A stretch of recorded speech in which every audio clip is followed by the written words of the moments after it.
ನಮಸ್ಕಾರ. ಮತ್ತೊಮ್ಮೆ ರಾಜ್ಯದ ಮುಖ್ಯವಾದ ಮಾಹಿತಿಗಳನ್ನು ಡೀಟೇಲ್ ಆಗಿ ನೋಡೋಣ. ಗೃಹಲಕ್ಷ್ಮಿ ಯೋಜನೆ ಹಣ ತಡೆ ಹಿಡಿಯಿರಿ ಎಂದು ಹೈಕೋರ್ಟ್ಗೆ ಅರ್ಜಿ ಹಾಕಲಾಗಿದ್ದು, ಆದರೆ ಆದೇಶ ನೀಡಲು ಹೈಕೋರ್ಟ್ ನಿರಾಕರಣೆ ಮಾಡಿದೆ. ಯಾಕೆ ಏನಾಯಿತು ನೋಡೋಣ. ಮತ್ತೊಂದೆಡೆಯಲ್ಲಿ ಗೃಹಲಕ್ಷ್ಮಿ ಯೋಜನೆ ಹಣ ಬೇಡವೆಂದು ಕೇವಲ 91 ಮಹಿಳೆಯರು ಮಾತ್ರ ನಿರಾಕರಿಸಿದ್ದಾರಂತೆ. ಎಲ್ಲ ಮಾಹಿತಿಗಳು ಬಂದಿವೆ ಸ್ನೇಹಿತರೆ. ಸಿದ್ದರಾಮಯ್ಯನವರು ಮಾಡಿದ ಟ್ವೀಟ್ಗೆ ಆರೋಷಕ್ ಅವರು ತೀವ್ರವಾಗಿ ವಾಗ್ದಾಳಿ ಮಾಡಿದ್ದು ಸಾಮಾಜಿಕ ಜಾಲತಾಣದಲ್ಲಿ ಮತ್ತೊಂದು ಹೊಸ ವಿವಾದ ಹಬ್ಬಿದೆ. ಎಲ್ಲ ಮಾಹಿತಿ ಬಂದಿವೆ ಸ್ನೇಹಿತರೆ. ಮತ್ತೊಂದೆಡೆಯಲ್ಲಿ ಸತತವಾಗಿ ಚಿನ್ನ ಮತ್ತೆ ಏರಿಕೆ ಕಾಣುತ್ತಿದ್ದು, 2 ದಿನ ಸಣ್ಣ ಕುಸಿತವಾದರೆ 3ನೇ ದಿನ ದೊಡ್ಡ ಮಟ್ಟದ ಏರಿಕೆ ಆಗ್ತಾ ಇದೆ. ಇದೀಗ ಮತ್ತೊಮ್ಮೆ ಚಿನ್ನ ಬೆಲೆ ಏರಿಕೆ ಆಗಿದೆ. ಎಷ್ಟು ಏರಿಕೆ ಆಗಿದೆ ಎಂಬುದನ್ನು ಕೂಡ ನೋಡೋಣ. ಇನ್ನು ಕರ್ನಾಟಕದ ವಾಹನ ಮಾಲೀಕರಿಗೆ ರಾಜ್ಯ ಸರ್ಕಾರದಿಂದ ಗುಡ್ ನ್ಯೂಸ್. ಇನ್ನು ಮುಂದೆ ಹೆಚ್ಚುವರಿಯಾಗಿ ದಂಡ ಕಟ್ಟುವಂತಿಲ್ಲ. ಯಾಕೆ ಏನಾಯಿತು ಎಲ್ಲ ಮಾಹಿತಿ ಡೀಟೇಲ್ ಆಗಿ ನೋಡೋಕ್ಕಿಂತ ಮೊದಲು ನೀವು ನಮ್ಮ ಚಾನಲ್ಗೆ ಮೊದಲು ಬಾರಿ ಭೇಟಿ ಕೊಡ್ತಿದ್ರೆ ದಯವಿಟ್ಟು ಸಬ್ಸ್ಕ್ರೈಬ್ ಬಟನ್ ಕ್ಲಿಕ್ ಮಾಡಿ, ಪಕ್ಕದಲ್ಲಿ ಕಾಣಿಸೋ ಗಂಟೆ ಕೂಡ ಒತ್ತಿ. ಇದರಿಂದ ರಾಜ್ಯದ ಮುಖ್ಯವಾದ ಮಾಹಿತಿಗಳು ನಿಮಗೆ ಸಿಗುತ್ತಿರುತ್ತವೆ. ದಯವಿಟ್ಟು ವಿಡಿಯೋಗೆ ಲೈಕ್ ಮಾಡಿ ಮತ್ತು ವಿಡಿಯೋ ಪೂರ್ತಿಯಾಗಿ ನೋಡಿ. ಬನ್ನಿ ಸ್ನೇಹಿತರೆ, ಎಲ್ಲ ಮಾಹಿತಿಗಳನ್ನು ಡೀಟೇಲ್ ಆಗಿ ನೋಡೋಣ. ನೀವು ಕೂಡ ಗೃಹಲಕ್ಷ್ಮಿ ಯೋಜನೆ ಫಲಾನುಭವಿಗಳಾಗಿದ್ದರೆ ದಯವಿಟ್ಟು ಕಮೆಂಟ್ನಲ್ಲಿ ನಿಮ್ಮ ಬ್ಯಾಂಕ್ ಖಾತೆಗೆ ಜನವರಿ ತಿಂಗಳಿನಿಂದ ಮಾರ್ಚ್ ವರೆಗೆ ಎಷ್ಟು ಕಂತು ಜಮಾ ಆಯಿತು ಕಮೆಂಟ್ ಮಾಡಿ. ಯಾಕಂದರೆ ಸ್ನೇಹಿತರೆ, ಇದೀಗ ಸಾಕಷ್ಟು ಮಹಿಳೆಯರಿಗೆ 28ನೇ ಕಂತಿನವರೆಗೆ ಹಣ ಜಮಾವಾಗಿದ್ದು, ಚಿತ್ರದುರ್ಗ ಜಿಲ್ಲಾ ಫಲಾನುಭವಿಗಳಿಗೆ 29ನೇ ಕಂತಿನವರೆಗೆ ಹಣ ಹಾಕಲಾಗಿದೆ. ಹೌದು, ಅಂದರೆ ಸ್ನೇಹಿತರೆ, ಸಾಕಷ್ಟು ಮಹಿಳೆಯರಿಗೆ 28 ಕಂತು ಈಗಾಗಲೇ ಜಮಾ ಆಗಿರುವುದು ದೃಢಪಟ್ಟಿದೆ. ಕಾಂಗ್ರೆಸ್ ಸರ್ಕಾರ ಇತ್ತೀಚೆಗೆ ಮೇಲಿಂದ ಮೇಲೆ ಬಾಕಿ ಕಂತುಗಳನ್ನು ಜಮೆ ಮಾಡುವುದು ಶುರು ಮಾಡಿದೆ. ಹೌದು, ಜನವರಿಯಲ್ಲಿ 24ನೇ ಕಂತು, ಫೆಬ್ರವರಿಯಲ್ಲಿ 25 ಮತ್ತು 26, ಮಾರ್ಚ್ ತಿಂಗಳಲ್ಲಿ 27, 28 ಮತ್ತು ಕೊನೆ ವಾರದಲ್ಲಿ 29ನೇ ಕಂತು ಕೂಡ ಹಾಕಲಾಗಿದೆ ಎಂದು ಹೇಳಲಾಗ್ತಾ ಇದೆ. ಆದರೆ ಸ್ನೇಹಿತರೆ, ಇದೀಗ ಗೃಹಲಕ್ಷ್ಮಿ ಯೋಜನೆ ಹಣವನ್ನು ತಡೆ ಹಿಡಿಯುವಂತೆ ಹೈಕೋರ್ಟ್ಗೆ ಅರ್ಜಿ ಸಲ್ಲಿಕೆ ಮಾಡಲಾಗಿದೆ. ಹೌದು, ಕರ್ನಾಟಕದ ಗ್ಯಾರಂಟಿ ಯೋಜನೆಗಳಾಗಿರುವ ಗೃಹಲಕ್ಷ್ಮಿ, ಅನ್ನಭಾಗ್ಯ ಮತ್ತು ಯುವ ನಿಧಿ ಯೋಜನೆ ಹಣ ಬಿಡುಗಡೆಯನ್ನು ದಾವಣಗೆರೆ ದಕ್ಷಿಣ ಮತ್ತು ಬಾಗಲಕೋಟೆ ಉಪಚುನಾವಣೆ ಪ್ರಕ್ರಿಯೆ ಮುಗಿಯುವವರೆಗೂ ತಡೆ ಹಿಡಿಯಬೇಕು ಎಂದು ಕೋರಿ ಹೈಕೋರ್ಟ್ಗೆ ಅರ್ಜಿ ಸಲ್ಲಿಕೆ ಮಾಡಲಾಗಿದೆ. ಹೌದು ಸ್ನೇಹಿತರೆ, ದಾವಣಗೆರೆ ನಿವಾಸಿ ಗೌತಮ್ ಕುಮಾರ್ ಜೈನ್ ಎನ್ನುವರು ಈ ಒಂದು ಅರ್ಜಿ ಹಾಕಿದ್ದಾರೆ. ಉಪಚುನಾವಣೆ ನಡೆಯುತ್ತಿರುವ ಹಿನ್ನೆಲೆಯಲ್ಲಿ ಚುನಾವಣಾ ನೀತಿ ಸಂಹಿತೆ ಜಾರಿಯಲ್ಲಿರುವಾಗ ಸರ್ಕಾರ ಯೋಜನೆ ಹಣ ಬಿಡುಗಡೆ ಮಾಡುವುದರಿಂದ ಮತದಾರರ ಮೇಲೆ ಪ್ರಭಾವ ಬೀರುತ್ತೆ. ಹಾಗಾಗಿ ಚುನಾವಣಾ ಮುಗಿಯುವವರೆಗೂ ಗೃಹಲಕ್ಷ್ಮಿ, ಅನ್ನಭಾಗ್ಯ, ಯುವ ನಿಧಿ ಯೋಜನೆ ಹಣ ಪಾವತಿನೇ ಮಾಡಬಾರದು ಎಂದು ಮತ್ತು ನೀವು ಸರ್ಕಾರಕ್ಕೆ ನಿರ್ದೇಶನ ನೀಡಬೇಕು ಎಂದು ಹೈಕೋರ್ಟ್ಗೆ ಮನವಿ ಮಾಡಿದ್ದಾರೆ. ಆದರೆ ಸ್ನೇಹಿತರೆ, ಕಾಂಗ್ರೆಸ್ ಸರ್ಕಾರದ ಪರ ವಾದ ಮಂಡಿಸಿದಂಥ ಅಡ್ವೊಕೇಟ್ ಜನರಲ್ ಶಶಿಕಿರಣ್ ಶೆಟ್ಟಿ ಎನ್ನುವರು ಈ ಬಗ್ಗೆ ಆಕ್ಷೇಪ ವ್ಯಕ್ತಪಡಿಸಿ, ಇದೊಂದು ಕ್ಷುಲ್ಲಕ ಅರ್ಜಿ, ಇಂತಹ ಅರ್ಜಿಯನ್ನು ನ್ಯಾಯಾಲಯ ಪರಿಗಣಿಸಬಾರದು. ಅರ್ಜಿದಾರರು ಸುಳ್ಳು ಮಾಹಿತಿ ನೀಡುತ್ತಿದ್ದಾರೆ. ಅನ್ನಭಾಗ್ಯ, ಯುವ ನಿಧಿ ಮತ್ತು ಗೃಹಲಕ್ಷ್ಮಿ ಯೋಜನೆಗಳನ್ನು ಸರ್ಕಾರ ನಿಯಮಿತವಾಗಿ ಜಾರಿಗೆಗೊಳಿಸುತ್ತಿದೆ. ಪ್ರತಿ ತಿಂಗಳು ಲಕ್ಷಾಂತರ ಮಹಿಳೆಯರಿಗೆ ಗೃಹಲಕ್ಷ್ಮಿ ಯೋಜನೆ ಹಣ ಪಾವತಿಯಾಗಿದೆ. ಹಾಗಾಗಿ ಈ ಒಂದು ಅಸತ್ಯದ ಆಧಾರದಲ್ಲಿ ಅವರು ಅರ್ಜಿ ಹಾಕಿದ್ದು, ಅದನ್ನು ವಜಾಗೊಳಿಸಿ ಅರ್ಜಿ ಹಾಕಿದವರಿಗೆ ದಂಡವನ್ನು ಕೂಡ ವಿಧಿಸಬೇಕು ಎಂದು ಕೋರ್ಟ್ಗೆ ಮನವಿ ಮಾಡಿದ್ದಾರೆ. ನಂತರ ಅರ್ಜಿದಾರರ ಪರ ವಾದ ಮಂಡಿಸಿದಂಥ ಹಿರಿಯ ವಕೀಲರಾಗಿರುವ ಅರುಣ್ ಶ್ಯಾಮ್ ಎನ್ನುವರು ಮಾತನಾಡಿ, ಅನ್ನಭಾಗ್ಯ ಯೋಜನೆಯನ್ನು ಸರ್ಕಾರ ಕಳೆದ 6 ತಿಂಗಳಿನಿಂದ ಜಾರಿಗೆಗೊಳಿಸಿಲ್ಲ. ಯುವ ನಿಧಿ ಯೋಜನೆ ಹಣ ಇನ್ನೂ ಕೂಡ ಫಲಾನುಭವಿಗಳ ಖಾತೆಗೆ ಬಂದೇ ಇಲ್ಲ. ಇನ್ನು 3 ತಿಂಗಳಿನಿಂದ ಗೃಹಲಕ್ಷ್ಮಿ ಯೋಜನೆ ಹಣ ಹಾಕಿಲ್ಲ. ಈಗ ಚುನಾವಣಾ ಸಮಯದಲ್ಲೇ ಹಣ ಹಾಕುತ್ತಿದ್ದಾರೆ. ನೀತಿ ಸಂಹಿತೆ ನಂತರವೂ ಕೂಡ ಚುನಾವಣಾ ಆಯೋಗದ ಅನುಮತಿ ಪಡೆಯದೆ ಸರ್ಕಾರ ಹಣ ಬಿಡುಗಡೆ ಮಾಡಿದ್ದು, ಹಾಗಾಗಿ ಹಣವನ್ನು ತಡೆ ಹಿಡಿಯಬೇಕು.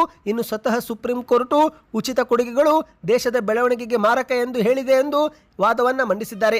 ನಂತರ ಕೋರ್ಟು ಇಬ್ಬರ ವಾದವನ್ನು ಆಲಿಸಿ ಕೊನೆಯ ತೀರ್ಪು ಕೊಟ್ಟಿದ್ದು, ರಾಜ್ಯದಲ್ಲಿ ಕಾಂಗ್ರೆಸ್ ಸರ್ಕಾರ ಅಧಿಕಾರದಲ್ಲಿದೆ, ಅವರು ನೀತಿಗಳನ್ನು ರೂಪಿಸಿದ್ದಾರೆ, ಹಾಗಾಗಿ ಮಧ್ಯಂತರ ಆದೇಶ ನೀಡಲು ಸಾಧ್ಯವಿಲ್ಲ. ಈ ಒಂದು ಅರ್ಜಿಯನ್ನು ತಿರಸ್ಕರಿಸಿ ಮುಂದಿನ ವಿಚಾರಣೆಯನ್ನು ಏಪ್ರಿಲ್ 15ಕ್ಕೆ ನಿಗದಿಪಡಿಸಿದ್ದೇವೆ ಎಂದು ಕೋರ್ಟು ತೀರ್ಪು ಕೊಟ್ಟಿದೆ. ಒಟ್ಟಿನಲ್ಲಿ ಈಗ ಏಪ್ರಿಲ್ 15ರಂದು ಮತ್ತೊಮ್ಮೆ ವಿಚಾರಣೆ ನಡೆಯಲಿದೆ ಸ್ನೇಹಿತರೆ. ಇದೀಗ ಗೃಹಲಕ್ಷ್ಮಿ ಯೋಜನೆ ಕುರಿತಂತೆ ಮತ್ತೊಂದು ಮಾಹಿತಿ ಮುನ್ನೆಲೆಗೆ ಬಂದಿದೆ.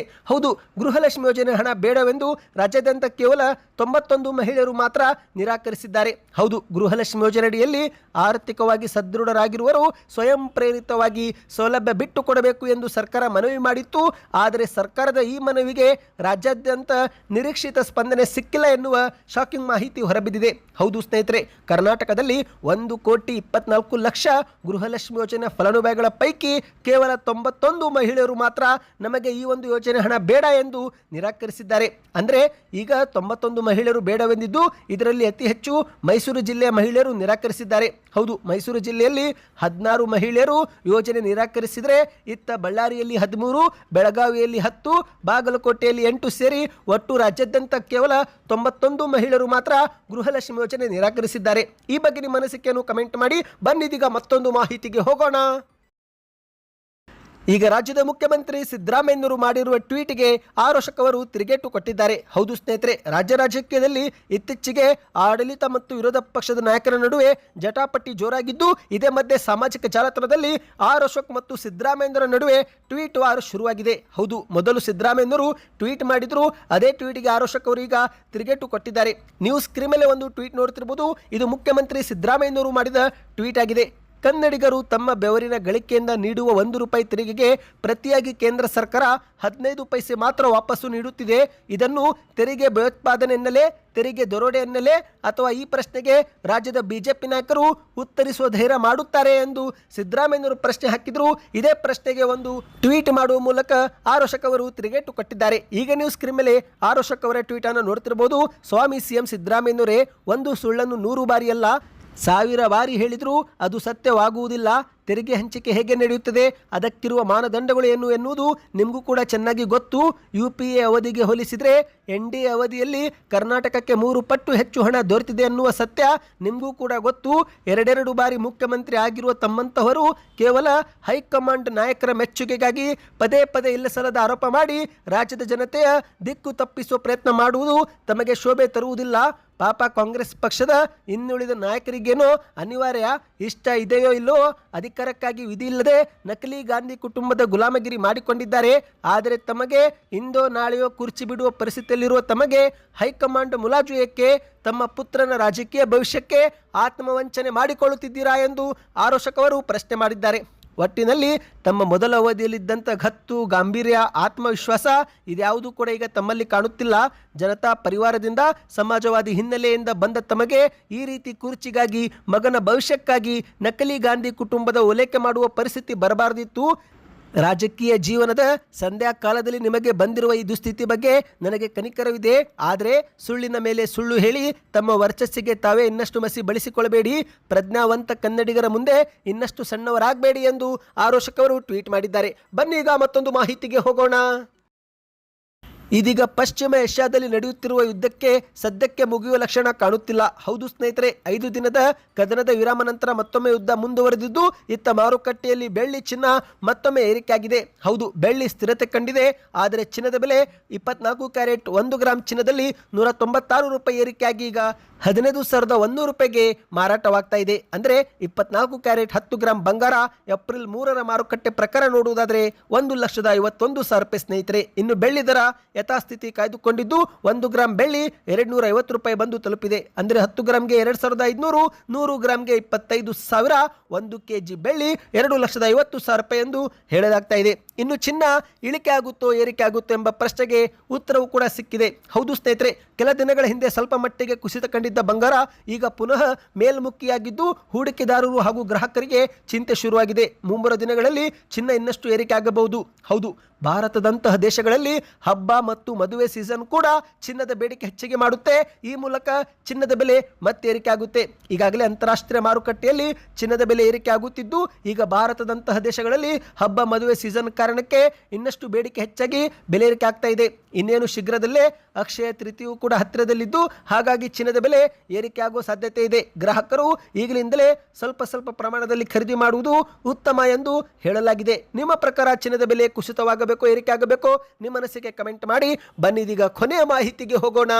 ಇದೀಗ ಕೊನೆಗೂ ಕರ್ನಾಟಕದ ವಾಹನ ಮಾಲೀಕರಿಗೆ ಬಿಗ್ ರಿಲೀಫ್ ಸಿಕ್ಕಿದೆ. ಹೊರ ರಾಜ್ಯದಲ್ಲಿ ಇನ್ನು ಮುಂದೆ ದಂಡ ಕಟ್ಟುವಂತಿಲ್ಲ. ಹೌದು, ಕರ್ನಾಟಕದ ವಾಹನ ಮಾಲೀಕರು ಎದುರಿಸುತ್ತಿದ್ದ ದೀರ್ಘಕಾಲದ ಸಮಸ್ಯೆಯೊಂದಕ್ಕೆ ಈಗ ಅಧಿಕೃತವಾಗಿ ಪರಿಹಾರ ಸಿಕ್ಕಿದೆ. ಅದೇನೆಂದರೆ ಕರ್ನಾಟಕದ ವಾಹನಗಳ ಮಾಲಿನ್ಯ ನಿಯಂತ್ರಣ ಪ್ರಮಾಣ ಪತ್ರ ಅಂದರೆ PUC ಕುರಿತಂತೆ ರಾಜ್ಯ ಸರ್ಕಾರ ಒಂದು ಮಹತ್ವದ ಕ್ರಮ ತೆಗೆದುಕೊಳ್ಳಲು ಮುಂದಾಗಿದೆ. ಅದೇನೆಂದರೆ ಕರ್ನಾಟಕದ ವಾಹನ ಮಾಲಿನ್ಯ ನಿಯಂತ್ರಣದ ಮಾಹಿತಿಯನ್ನು ಕೇಂದ್ರ ಸರ್ಕಾರದ ವಾಹನ ಪೋರ್ಟಲ್ನೊಂದಿಗೆ ಸಂಯೋಜಿಸಲು ಕರ್ನಾಟಕ ಸರ್ಕಾರ ಮುಂದಾಗಿದೆ. ಈ ಮೂಲಕ ವಾಹನ ಸವಾರರು ಇನ್ನು ಮುಂದೆ ಹೊರ ರಾಜ್ಯಕ್ಕೆ ಹೋದಾಗ ಹೆಚ್ಚಿಗೆ ಫೈನ್ ಕಟ್ಟುವ ಅವಶ್ಯಕತೆ ಇಲ್ಲ. ಹೌದು, ಇಲ್ಲಿಯವರೆಗೆ ಕರ್ನಾಟಕದ ವಾಹನಗಳು PUC ಪ್ರಮಾಣ ಪತ್ರ ಹೊಂದಿದ್ರೂ ಅವುಗಳ ಮಾಹಿತಿ ಕೇಂದ್ರ ಸರ್ಕಾರದ ವಾಹನ ಪೋರ್ಟಲ್ನಲ್ಲಿ ಕಾಣಿಸುತ್ತಿರಲಿಲ್ಲ. ಹಾಗಾಗಿನೇ ಕರ್ನಾಟಕ ನೋಂದಣಿಯ ವಾಹನಗಳು ಮಹಾರಾಷ್ಟ್ರ, ಗೋವಾ, ಕೇರಳ, ಆಂಧ್ರ ಪ್ರದೇಶ್, ತಮಿಳುನಾಡಿನಂತಹ ರಾಜ್ಯಕ್ಕೆ ಹೋದಾಗ ಅಲ್ಲಿನ ಟ್ರಾಫಿಕ್ ಪೊಲೀಸರಿಗೆ ಆನ್ಲೈನ್ನಲ್ಲಿ ಮಾಹಿತಿ ಪರಿಶೀಲಿಸಿದ್ರು ಕೂಡ ಸಿಗದೆ ಹೋದರೆ ಸುಮಾರು 10,000 ರೂಪಾಯಿಗೆ ಫೈನ್ ಹಾಕುತ್ತಿದ್ರು. ಆದರೆ ಇನ್ನು ಮುಂದೆ ಹಾಗೆ ಆಗೋದಿಲ್ಲ.